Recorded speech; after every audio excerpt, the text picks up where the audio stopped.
پاکستان میں زراعت کا بحران. تحریر عمر رشید. 15 روزہ طبقاتی جدوجہد. فیصل آباد. آواز Ahmad Ammar. Revolutionary students front. Arid agriculture university Rawalpindi. آج کے جدید سماج سے ہزاروں برس قبل انسانوں نے محنت کے اوزاروں سے اس دھرتی پر زرعی انقلاب برپا کیا تھا. غذا کی مسلسل غیر یقینی کیفیت کا خاتمہ ہوا تھا اور انسان عہد تہذیب میں داخل ہوا تھا. آج تک زراعت میں بڑھوتری ہوتی آئی ہے. برصغیر پاک و ہند میں گوری سرکار نے ٹرین کی پٹری اور تار کے ساتھ ساتھ نہروں کا جال بچھا کے ان زرخیز زمینوں سے بہت دولت کشید کی. اس خطے کے باسیوں کی زندگی بھی آج سے کہیں زیادہ سہل ہوا کرتی تھی، لیکن آج سرمایہ داری کی مرتی ہوئی دردناک حالت میں پاکستانی زراعت زندگی اور موت کی کشمکش میں ہے. اس سے منسلک کروڑوں معصوم اور محنتی انسانی زندگیاں ہر قسم کے خطرات سے دوچار ہیں.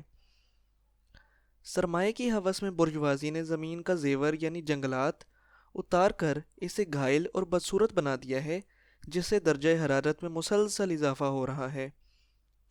موسمیاتی تبدیلیاں پیداوار کو گرا رہی ہیں. ٹھنڈی منڈی، ناتواں طلب، کم ہوتی ہوئی قیمتیں زرعی اجناس کی قدر کو کم کر رہی ہیں، جس سے کھیت، مزدور اور چھوٹی ملکیت رکھنے والے کاشتکاروں کی زندگیاں اجیرن بن رہی ہیں. صرف موسمی تبدیلیوں کی وجہ سے چاول، گندم اور مکئی کی فی ایکڑ پیداوار میں 20% کمی واقع ہو سکتی ہے. کالا دھن سفید کرنے کے چکر میں کنکریٹ کے جنگل لاکھوں ایکڑوں پر کھڑے کیے گئے ہیں، جس سے زرعی اجناس کی پیداوار میں کمی ہو رہی ہے اور شہری آبادیاں نامعلوم شرح سے بڑھ رہی ہیں. صرف سندھ کے گزشتہ 20 سالوں میں 36 لاکھ ایکڑ زمین سیم کا شکار ہو چکی ہے، اور ایک اندازہ ہے کہ اگر سندھ ڈیلٹا پر موجود مینگروو ایکو سسٹم کو نہ بچایا گیا تو 2060 تک کراچی اور بدین سمندر کی نظر ہو جائیں گے اور سندھ کی زرخیز زمین ناقابل کاشت بن جائے گی. ایک طرف پگھلتے گلیشیئر اور شدید بارشیں آنے والے سالوں میں سیلاب کی وجہ بنیں گی، تو دوسری طرف ڈیمز میں پانی جمع کرنے کی گنجائش کم ہو چکی ہے. پاکستان میں منگلا اور تربیلا جیسے دیو ہیکل ڈیم 1960 کی دہائی میں تعمیر کیے گئے تھے. یہ دنیا بھر میں معاشی ابھار کا عہد تھا، جسے پوسٹ وار بوم کہا جاتا ہے. پاکستان میں بھی دنیا کے بیشتر خطوں کی طرح سرمایہ دارانہ معیشت کو کینشینزم اور ریاستی سرمایہ داری کے تحت چلایا جا رہا تھا. اس وقت معیشت میں ایسے دیو ہیکل منصوبوں کی گنجائش موجود تھی، لیکن یہ ڈیم اب کم و بیش اپنی عمر پوری کر چکے ہیں اور دیوالیہ معیشت میں نہ تو بڑے ڈیم بنانے کی گنجائش ہے، نہ ہی حکمرانوں کی ایسی کوئی نیت ہے. ایسے میں آبپاشی کا مستقبل زیادہ خوشگوار نہیں ہے. آبپاشی کا انفراسٹرکچر زبوں حال ہے اور معیشت میں اس کی بہتری کے لیے درکار سرمایہ کاری کی گنجائش نہیں ہے. نہ صرف زراعت کے لیے بلکہ شہروں میں استعمال اور پینے کے پانی کی شدید قلت کے واضح آثار مستقبل میں نظر آ رہے ہیں. شہری آبادیوں میں زیر زمین پانی کی سطح مسلسل گر رہی ہے.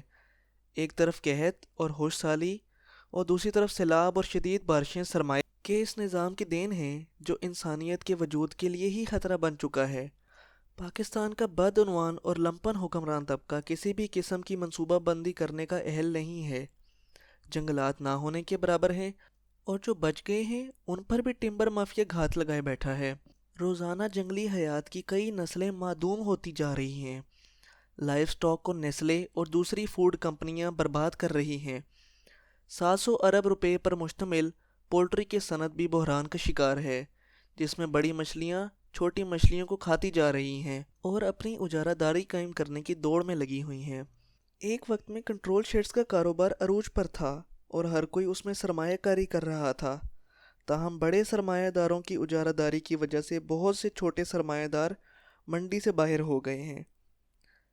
اس ٹیکس فری انڈسٹری میں بھی زیادہ تر کالی دولت کی سرمایہ کاری ہے. عالمی منڈی میں چینی کی کم قیمتوں کی وجہ سے گنے کے کاشتکاروں کو اپنی فصل شوگر انڈسٹری کے گنڈے صنعت کاروں کے رحم و کرم پر چھوڑنی پڑتی ہے. دم توڑتی عالمی معیشت میں بحران ٹلنے والا نہیں ہے اور زرعی اجناس تو کوڑیوں کے بھاؤ ہی رہیں گی. دنیا بھر میں معاشی بحران کے تحت تفریط زر کا رجحان ہے، جس کی بنیادی وجہ خام مال بالخصوص تیل کی قیمتوں میں طلب کی گراوٹ کی وجہ سے کمی ہے. یوں اجناس کی قیمت بھی گر رہی ہے، لیکن پاکستان میں تیل کی قیمتوں میں عالمی منڈی کے حساب سے کمی نہیں کی گئی ہے، جس کی وجہ سے پیداواری لاگت زیادہ ہے اور یہاں کی زرعی اور دوسری اجناس عالمی منڈی میں موجود سستی اجناس کا مقابلہ نہیں کر پا رہی ہیں۔ بچوں کی طرح پلنے والی نازک فصل کپاس بھی ہر سال کاشتکاروں کو دھوکہ دے جاتی ہے اور نفع کی بجائے خسارہ ہی ہوتا ہے، جس کی وجہ پھر بین الاقوامی سطح کی کساد بازاری ہے۔ برآمدات میں کمی کی وجہ سے ٹیکسٹائل انڈسٹری بھی شدید بحران کا شکار ہے۔ انڈونیشیا کو سالانہ 15 لاکھ ٹن چاول برآمد کرنے کا معاہدہ نہ ہوتا تو یہ قیمتی فصل بھی ختم ہو جاتی۔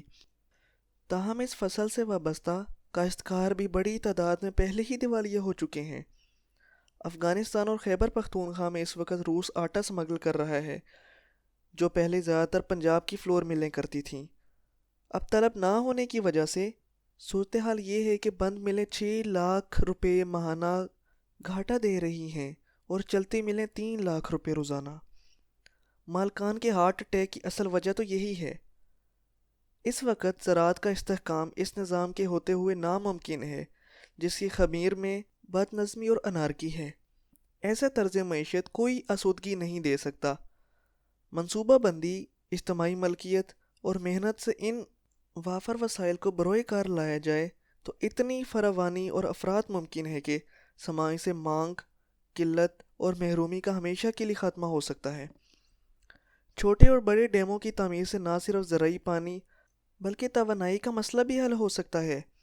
اجتماعی کاشتکاری کو جدید ٹیکنالوجی کے ساتھ پڑوان چڑھایا جا سکتا ہے اور زرعی برآمدات کو بڑھا کر زر مبادلہ کے ذخائر میں اضافہ ممکن ہے۔ اجتماعی کاوشوں سے مسخ فطرت کو سنوارا جا سکتا ہے۔ کاشتکاروں اور کسانوں کو اجتماعی بنیادوں پر سوشلسٹ ریاست کی طرف سے سبسڈی اور سہولیات دے کر خوشحال کیا جا سکتا ہے۔ سود خور بینکوں اور آڑھتیوں سے ہمیشہ کے لیے نجات حاصل ہو سکتی ہے۔ صحراؤں کو نخلستان میں بدلا جا سکتا ہے۔ انسانی زندگی کو سکھ، عدم استحکام سے آزادی اور آسودگی کا گہوارہ بنانے کے لیے کامیاب سوشلسٹ انقلاب لازم ہے، جو کہ طلبہ، مزدوروں اور کسانوں پر مشتمل ایک انقلابی پارٹی ہی کر سکتی ہے۔ وقت، تاریخ اور حالات کا تقاضا ہے کہ انقلابی مارکسزم کے پرچے تلے جدوجہد آخری فتح تک جاری رکھی جائے۔ شکریہ۔